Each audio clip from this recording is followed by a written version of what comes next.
Hello भाई, मैं हूं निकेत और आपका स्वागत है निकेत कार्स वर्ल्ड में। तो आज हम एक चीज़ के बारे में बात करने जा रहे हैं जो कि अगर आप डीजल गाड़ी ओन करते हो या फिर पेट्रोल टर्बो गाड़ी यूज़ करते हो तो आपके लिए बिल्कुल राइट वीडियो है। अगर उसमें कभी भी कोई कमी आती है तो मैं आपको बताऊंगा कि पिकअप से रिलेटेड और माइलेज से रिलेटेड कोई भी, ठीक है ना। तो मैं आपको बताऊंगा क्या क्या कमी हो सकती है उसमें। तो स्टार्ट करते हैं वीडियो को।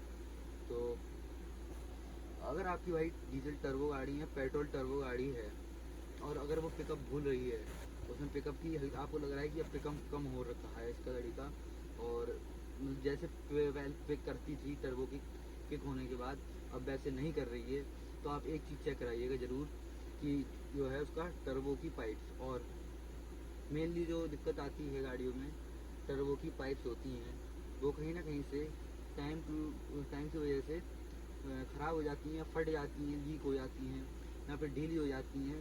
तो उनमें से प्रेशर लीक हो सकता है। अगर वो प्रेशर लीक हो जाएगा तो आपका टर्बो की पावर कहीं ना कहीं लॉस हो जाएगी, वो एयर कहीं ना कहीं लीक हो जाएगी और आपके इंजन तक प्रॉपरली नहीं पहुंच पाएगी। और वो प्रॉपरली ना पहुंचती है तो कुछ सेंसर्स होते हैं, सेंस कर उसको कट ऑफ कर देते हैं।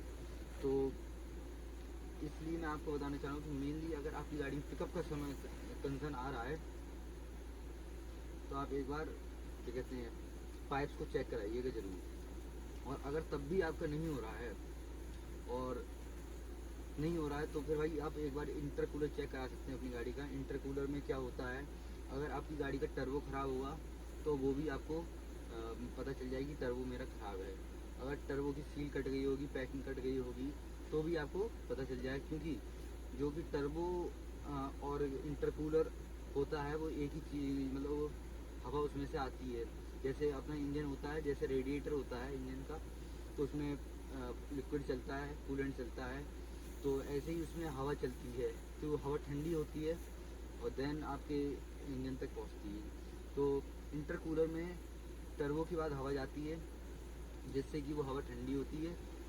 तो उसके साथ थोड़ा थोड़ा तेल भी जाता है क्योंकि उसके लिए लुब्रिकेशन चाहिए होती है। हाँ, तो भाई बात चल रही थी आपके इंटरकूलर की। तो इंटरकूलर ऐसा होता है जो आपका इंजन होता है जैसे, तो उसका भी एक रेडिएटर होता है जिसमें आपका कूलेंट चलता है, वो इंजन को कूल करता है। तो ऐसे ही आपके टर्बो के इंटरकूलर का सीन है, वो भी आपके इंजन के लिए जो हवा देता है, जो टर्बो आपको इंटरकूलर में हवा भेजता है, देन इंटरकूलर उसको ठंडा कर कर आपको इंजन में पुट कर देता है, तो वो काफ़ी पंप देता है आपके इंजन को। तो ये था कुछ इंटरकूलर के बारे में। तो अगर आपकी गाड़ी में भाई पिकअप की प्रॉब्लम आ रही है और आपको ऐसा लग रहा है जैसे कि थोड़ी-सी मेरी गाड़ी लेट उठ रही है, लो लेट पिकअप ले रही है या फिर ले ही नहीं रही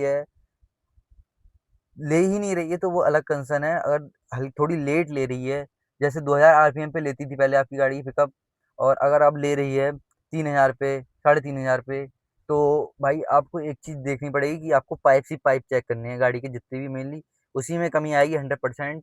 और उसी में ही आएगी, पाइप्स में आएगी या इंटरकूलर के उसमें आ सकती है, वरना और किसी चीज़ में आपकी कमी नहीं आएगी। टर्बो खराब है तो एक अलग कंसर्न है, उसमें बिल्कुल ही पिकअप आपका नहीं आएगा, ठीक है ना?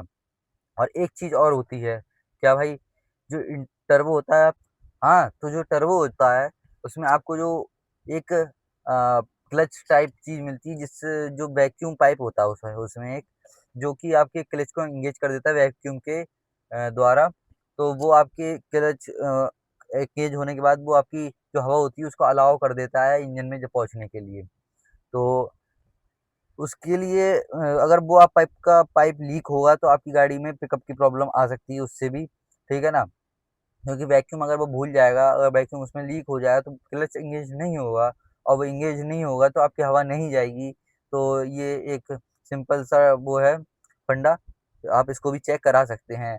और मेनली मैं आप बताऊँगा तो आप अपनी गाड़ी के पाइप्स ही चेक कराना, एयर पाइप्स जो होते हैं इंजन के, ठीक है ना? वो ही आपकी गाड़ी में तो भाई अगर आपके पाइप्स लीक होंगे तो आपकी गाड़ी में थोड़ा लेट पिकअप के इशू आएगा। जैसे आपकी गाड़ी अगर 2000 पे आरपीएम पर पिकअप ले रही थी, तो वो आपकी गाड़ी हो सकता है 2500 पे, 3000 पे, 4000 पे जाकर पिकअप ले, और हो सकता है ले ही ना, उसके कारण पिकअप पाइप आपके लूज होने की वजह से, अगर पाइप कट गया हो कहीं से, हो सकता है बिल्कुल ही पिकअप ना ले, 2500 आरपीएम से ऊपर आरपीएम बढ़े ही नहीं आपका। तो ये एक इशू हो सकता है, क्योंकि यही होता है मेनली गाड़ियों में प्रॉब्लम, चाहे वो डीजल टर्बो हो चाहे पेट्रोल टर्बो हो। तो ये आपका कुछ पॉइंट्स थे इसके बारे में, तो आप इसको चेक ज़रूर कीजिएगा आपकी गाड़ी में अगर ये प्रॉब्लम है तो।